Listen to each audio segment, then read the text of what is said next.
হয়তো দেশ পলাইছে, আমি দেশে, আমার ফ্যামিলি দেশে, আমাদের হাজার হাজার কোটি টাকা নাই যে আমরা দেশের বাইরে বাড়ি গাড়ি কইরা রেখে দিছি। কিচ্ছু করিনি, সব দেশে করছি। যেই গেট খুলে আমি এত হাজার হাজার মানুষের ট্রিটমেন্ট করছি,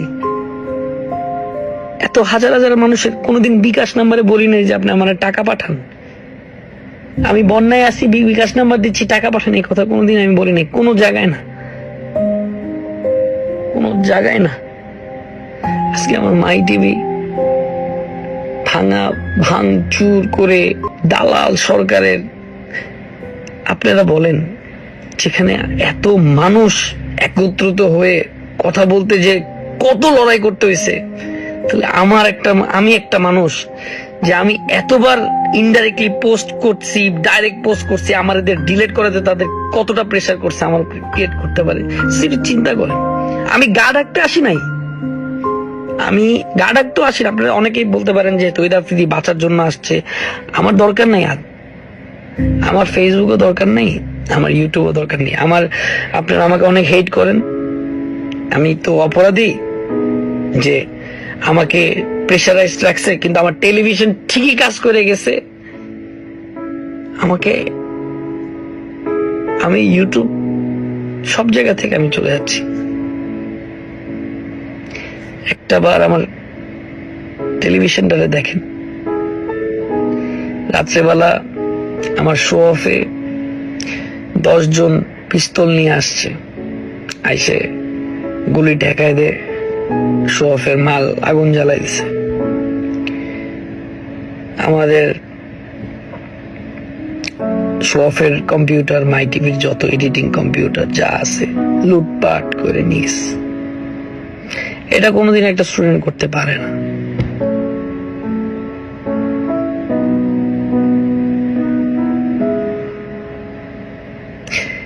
তেরো বছর আমি আপনাদের সাথে ছিলাম, আছি, থাকবো। আমি বারবার আপনাদেরকে, আমি কতবার যে কত ডিপার্টমেন্টের অফিসে গেছি সেটা আপনারা একদিন জানতে পারবেন। আমি আরো অনেক কথা আছে, আমি বলবো একদিন, আমি এগুলা এক একটা স্টোরি বলবো। আমার সাথে এই কয়দিন কি কি হয়েছে আপনারা জানেন না, সব বলবো। কিভাবে প্রেশারাইজড হয়েছি আমি বলবো। আমার সবকিছু ধ্বংস করে দিল।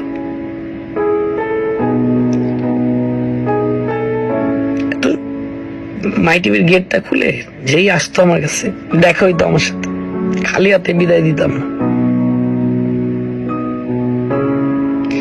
সেই গেটটি আজকে ভাইয়া পুরো মাই টিভিটারে ভাঙিয়ে দিল।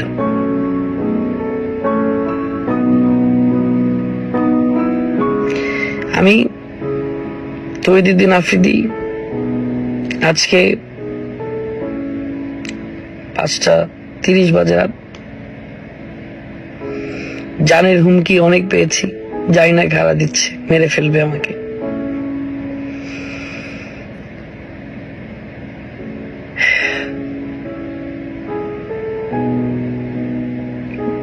ইটের প্রত্যেকটা পাথর মনে হলো আমার বাবার রক্তে মারছে, এরকম মনে হয়েছে। অনেক কষ্ট করে বিল্ডিংটা উঠাইছি। আমি কোনো ইমোশনাল কথা বলতে আসি নাই বা আপনাদেরকে ম্যানিপুলেট করতে আসি নাই। আমি বিদায় নিচ্ছি আপনাদের থেকে, এই ইউটিউব থেকে, এই ফেসবুক থেকে, এই টিকটক থেকে। আমার যদি কখনো ভুল হয়ে থাকে আমাকে ক্ষমা করে দিবেন। একটা মেডিকেল কলেজ করতে চেয়েছিলাম, তাও আগুন জ্বালাই দিল।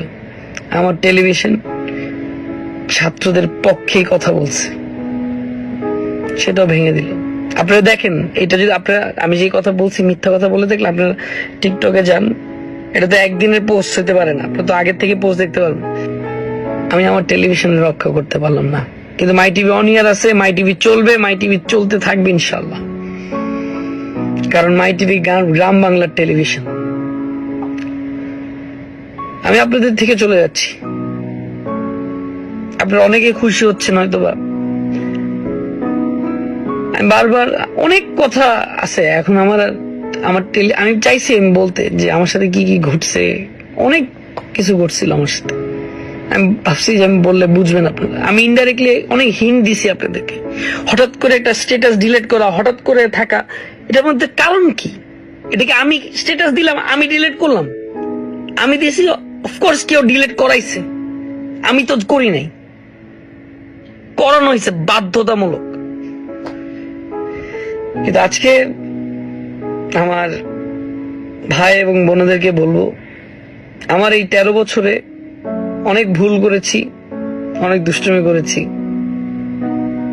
আমি আর কখনো ইউটিউবিং, ফেসবুকিং বা টিকটকে আমি আর থাকবো না।